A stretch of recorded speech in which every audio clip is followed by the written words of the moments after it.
Hey guys, Chukwubilago here. Today I'm going to talk about AI. Okay, I'm going to do two videos about AI, and one is going to be about my thoughts about AI. Then the other one is going to be about using AI as a tool instead of allowing AI to use you. Okay, so let's look at this tweet here. Two AIs were asked two simple questions, and this has to do with a legislation called affirmative action in the US. And Grok said the question was this: is affirmative action racist? Provide a concise yes or no reply. And then the other one is ChatGPT, the same question. Now Grok said yes, it's racist. ChatGPT said no, it's not racist. Why would these two AIs give you two different responses? The answer is simple. They rush for supremacy of AI between the US and China, and also between two companies or three companies in the US, which is XAI, ChatGPT, and Google Gemini. Okay, the battle for supremacy between all these things has to do with ideology. Stay tuned, I will explain more. Okay, all right. So before I go into talking about the supremacy of AI, is not about being the first, it's about ideology. It's a battle for supremacy of ideology. Let me explain. Okay, but before I go into that, let me talk about AI. AI is just artificial intelligence. It's not natural intelligence, because right now AI is not proactive. AI does not think for itself. I get what I'm saying. So for you to understand that, let's look at the first form of AI. Google search engines has been existing for a while, from Bing to searching to Google search. Okay, and the goal of Google search is to curate information, or to curate like access or sources to information based on the question you asked it. So if you ask it something, it will not give you an answer, it will rather give you access to where you can go and find your answer. That was Google. Then the first form of AI was advanced search engine, where you can go and ask an AI a question. Instead of giving you the sources, it goes and seeks for the answer and gives you the answer. Then there was what is called deep search, which gives you not just the answers or a write-up of the answers or a detailed write-up, it also gives you the sources where you got the material from. I get what I'm saying? Okay. Then we now went into the second form. AI moved into the second form of AI, which is generative AI, where it will take the data that already exists from different sources, from social media and different websites based on the question you asked it, and it will either generate a long format information for you based on the data it took, or it will generate a concise information, which is a summary. Okay, or it will just give you a one-word answer, a one-word answer based on what you saw at the beginning of the video, where it was asked to give a yes or a no answer. I agree what I'm saying. So it can also rearrange, because these days some students go and generate information from AI, and because everybody might generate the same thing, if you ask it the same question, you can ask it to rearrange it, or to give it to you in number of words or number of letters or number of sentences. It can rearrange that for us. So that is the first form of generative AI. Okay, this is based on my own research and my own understanding. Then you now have the latest version right now that can generate information, image and video form based on the data or based on the prompt you give it. So if you give it a prompt, it uses the prompt to search for the data, and based on the data you get, it now uses it to generate information, okay, based on the program behind it. So if you want it to be in Ghibli form, it will give you in Ghibli form, on all these different image forms. Okay, or if you wanted to use stock photos to create an image for you or a video for you, it can. Okay, So that's the kind of the latest that is now in the all these versions now. So but is DeepSeek is XAI. DeepSeek is the AI from DeepSeek. I don't know the company answer, but I just know it's DeepSeek. Okay, so let me just go use the name of the AIs. Is DeepSeek, ChatGPT, Grok, Gemini, are they fighting for supremacy over each other, or is it a supremacy over ideology? Because AI is now making it easy for people to go and access information, okay, rather than just pulling out sources, doing your own research, and getting your own understanding of the research you've done. Now AI is going the extra mile to give you the answers, okay, without you having a second opinion. Are you get what I'm saying?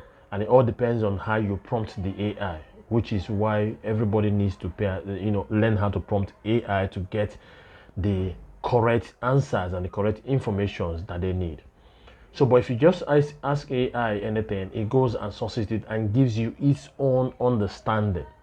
Now, how can AI, which does not have natural intelligence, which does not generate, is not proactive, it does not generate data by itself, how can it give you an information? Well, that is where all these companies are fighting for. Grok is fighting so that the truth remains the truth and the right information gets to people the right way. And the model behind it is basically give people the truth, not a politicized truth, not my own truth, the truth. Are you going to say? And that is why Elon Musk was fighting for AI to be, a non-profit, the companies behind it to be non-profit in the first place, which was why when he partnered with the guy Sam Altman for ChatGPT, it was meant to be a non-profit. But Sam Altman wanted me to make it a for-profit, and that's why they partnered with Microsoft. Elon Musk has to pull out. All right, so knowing what the leadership of Microsoft is like, I'm not surprised that ChatGPT said that affirmative action is not racist.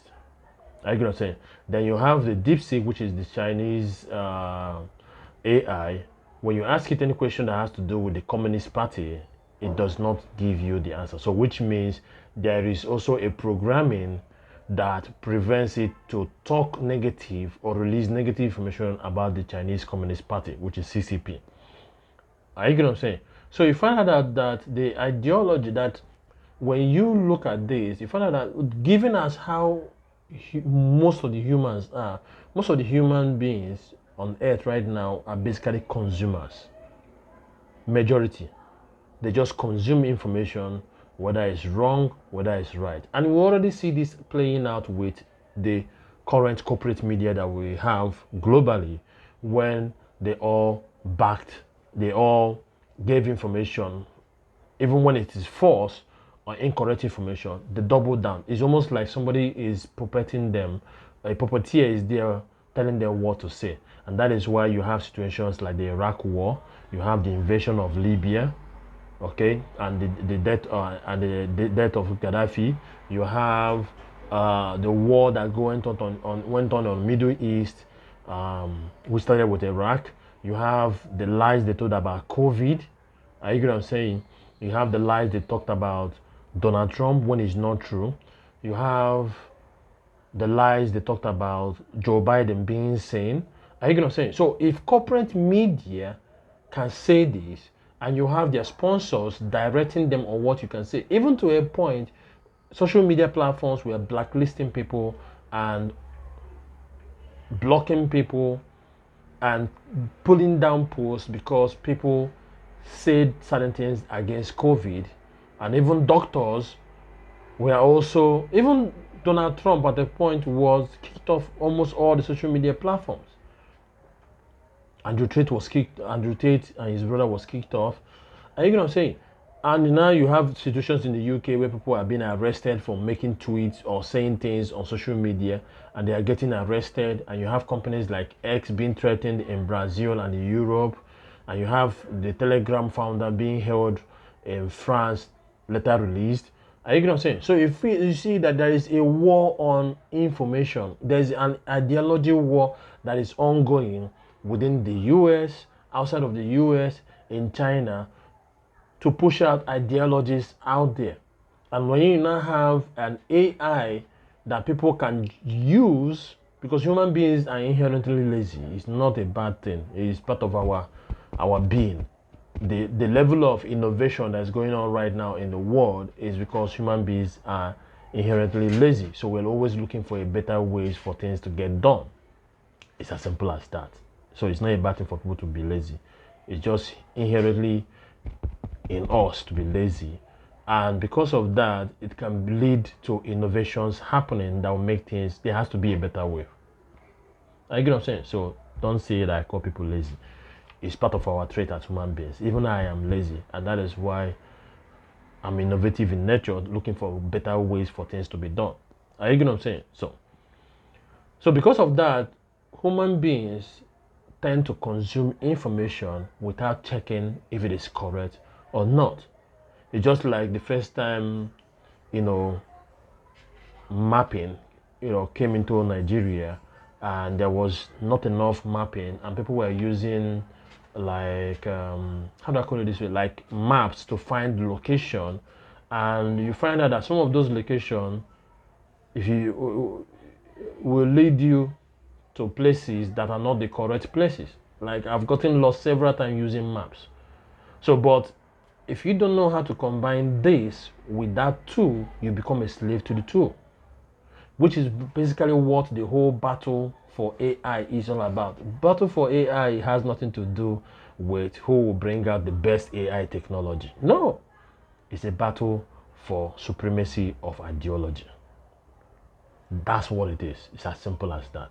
Supremacy of our ideology. Now, is AI good? Yes. Is AI bad? Yes. It all depends on what you are using it for. So if you're using it to consume information, are you going to say, if you're using it to consume information and not use that information in a positive way, and not even have a mind of your own to even verify if that information is true, or have a mind of your own to even ask the AI for more detailed information, or to even give you the sources so that you can do your own research, then you are a slave to the AI.